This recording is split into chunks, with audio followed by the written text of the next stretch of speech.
Beberapa hari ini beredar video Khamenei menangis-nangis di hadapan kamera.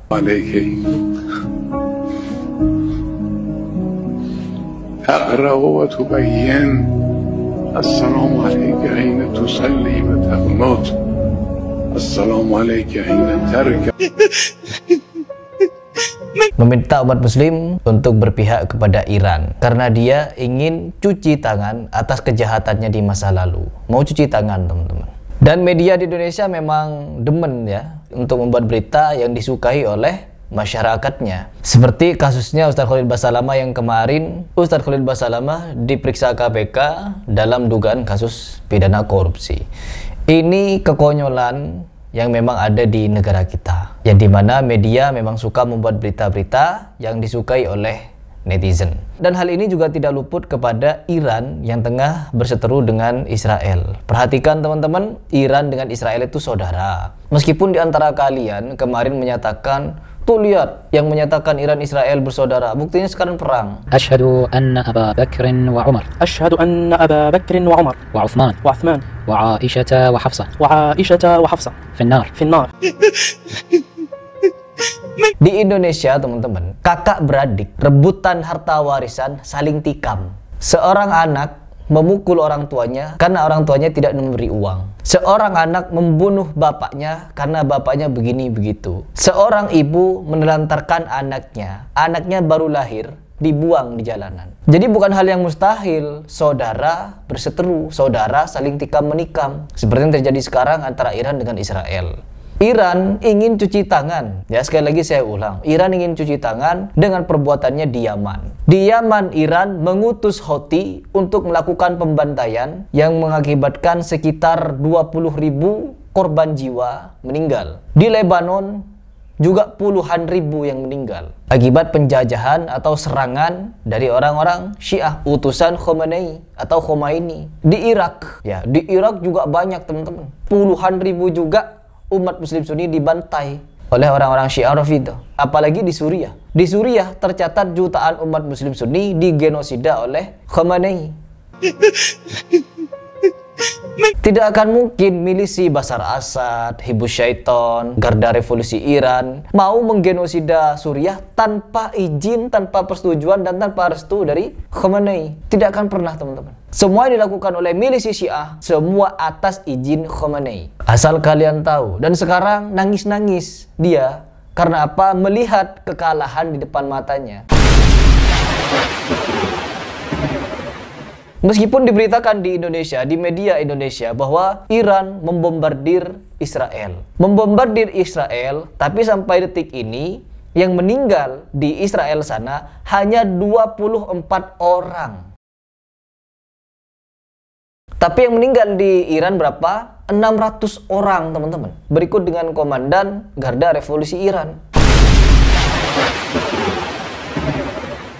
Dan sekarang Khamenei tengah ditarget oleh Israel. Makanya dia tengah membuat surat wasiat. Khamenei membuat surat wasiat untuk melantik Ayatullah baru, penerusnya.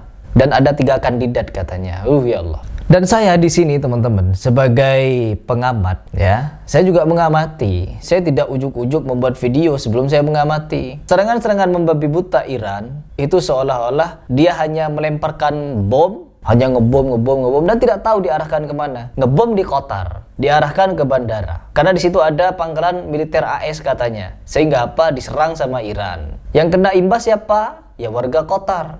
Tuh, tidak presisi serangan mereka, teman-teman. Tetapi serangan Israel atau Amerika presisi, menerjet orang-orang penting di Iran sana. Dan memang harus dihancurkan Iran itu. Harus, mengingat perbuatan mereka di Ardus Syam. Kenapa Heriplas mendukung perang? Katanya ingin memerdekakan Palestina dengan damai. Yang pengen perang siapa? Kan mereka sendiri yang pengen perang. Ya sudah kita dukung. Mereka berperang, ya sudah kita dukung agar keduanya sama-sama hancur. Agar kalian tahu, orang-orang yang selama ini mendukung Iran, mereka tidak lain tidak bukan adalah Syiah di Indonesia yang sedang bertakyah. Dan mereka menghasut umat-umat Sunni di Indonesia untuk mengagungkan Iran, menjadi fanboynya Iran. Akhirnya apa? Di media sosial ketika muncul video-video Iran, video-video mereka ini teroris-teroris Iran, mereka menganggap seolah Iran sebagai pahlawan. Nanti tidak jauh dari itu, ISIS mereka akan anggap pahlawan juga. Sebagaimana kemarin FPI sudah banyak yang katanya berbaiat kepada ISIS. Konyol, teman-teman. Kemana akal pikiran kalian ketika kita memberikan edukasi mengenai betapa bahayanya Syiah? Malah banyak orang menjadi fanboy Syiah dan menganggap Islam yang benar adalah Syiah. Karena apa? Perang. Ya Allah, Arab Saudi, negara Arab, bisa juga berperang. Punya bahan peledak juga, punya ratusan pesawat tempur, punya kekuatan yang cukup besar. Dana pertahanan Arab Saudi juga kuat. Tapi apa? Arab Saudi tidak mau ikutan perang. Karena kalau Arab Saudi ikut perang, maka tidak akan kondusif Mekah Madinahnya. Dan akhirnya apa? Ibadah terbengkalai. Dan Arab Saudi lebih mengutamakan diplomasi, teman-teman. Negosiasi politik agar damai, peace. Perdamaian itu lebih baik daripada peperangan. Tapi orang Syiah tidak. Mau ngajak umat muslim untuk selalu berperang. Dan yang dikorbankan siapa? Warga sipil. Sebagaimana Hama berperang, Hamanya agak habis-habis. Tapi yang habis, warga Gaza. Fakta teman-teman. Iran tidak pernah membela Palestina. Meskipun kami tidak akan meninggalkan Al-Quds, kita tidak akan meninggalkan Al-Quds, kita tidak akan membiarkan Al-Quds. Konyol. Mereka ingin menghancurkan sebenarnya dengan cara pura-pura perang tadi. Dan akhirnya apa? Perang beneran. Ya kalian bisa membaca sendiri bahwa memang Iran, Amerika, Israel dulu pernah bekerja sama dalam menumbangkan rezim Saddam Hussein dengan fitnah-fitnah yang, ya Allah, fitnahan yang keji sebenarnya, yang tidak pernah dilakukan oleh Saddam Hussein, yang membuat Saddam Hussein harus menerima hukuman gantung. Ya, selalu saya ulang, ketika Saddam Hussein dihukum gantung, langsung dinerakakan oleh Khomeini itu. صدام به خاک سیاه نشست و به درک اسفل رفت و جمهوری اسلامی شکوفاتر شد. Karena memang tabiat mereka suka meneraka-nerakakan. Dalilnya apa? Ahlul Bait. أشهد أن أبا بكر وعمر أشهد أن أبا بكر وعمر وعثمان وعثمان وعائشة وحفصة وعائشة وحفصة في النار. في النار. Ini masalah geopolitik, Mas Heri, bukan masalah akidah. Tetap akidah, teman-teman. Tetap akidah. Penjajahan Iran, penjajahan Syiah di tanah Iran. Dulu Iran itu negara Sunni. Tetapi setelah orang Syiah masuk, habis. Orang-orang Sunninya dibantai sama mereka. Dan ketika umat Sunni dibantai, apa yang mereka lakukan? Melakukan ibadah-ibadah konyol, melukai diri sendiri. Dan apalagi? Nikah-nikah mut'ah. Banyak ajaran-ajaran menyimpang mereka. Bahkan orang-orang Syiah ini, pernikahan sesama jenis, homoseksual, bagi mereka ibadah. Pernah saya bahas nih videonya. Dulu ini. Orang-orang Syiah menganggap nikah sama jenis itu ibadah. Ulama-ulama mereka cium-ciuman sesama jenis.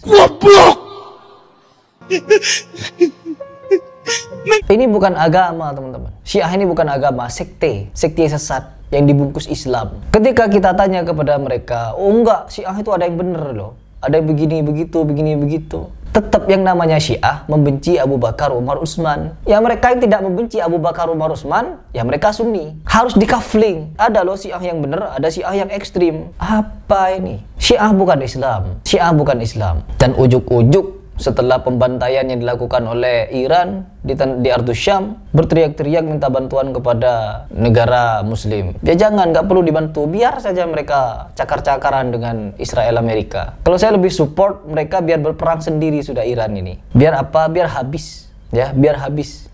Biar mereka membayar perbuatan mereka. Sama, mereka ingin menghabisi Israel, ya Israel juga ingin menghabisi mereka. Biar mereka berantem, biar sama-sama habis. Kan katanya mereka sama-sama kuat. Dan kalian biar paham, orang yang selama ini berbicara tentang Iran berjuang demi Palestina, Iran mengorbankan diri demi Palestina, Iran memperjuangkan kemerdekaan Palestina. No, itu semuanya omong kosong. Apa yang dinarasikan ini adalah omong kosong. Iran tidak pernah ingin memerdekakan Ardus Syam. Yang ingin mereka lakukan adalah menjajah Ardus Syam. Sebagaimana Khomeini mengutus Bashar Assad untuk menjajah Suriah, mengutus Hizbus Syaiton di Lebanon, mengutus Houthi di Yaman. Nanti akan dikuasai semua oleh Syiah ini. Ya, harus melek kalian, harus paham tentang ini. Memang kebanggaan dari orang Syiah. Dulu katanya orang Syiah itu hanya berjumlah beberapa orang. Tetapi dengan akidah taqiyah, mereka bisa jutaan sampai hari ini. Ada ungkapan seperti ini dari ulama Syiah. Dan saya akan selalu membahas tentang hal ini, teman-teman. Selagi ada media-media yang memberitakan seolah-olah Iran bak pahlawan, saya akan memberitakan kepada dunia, Iran adalah gerombolan teroris.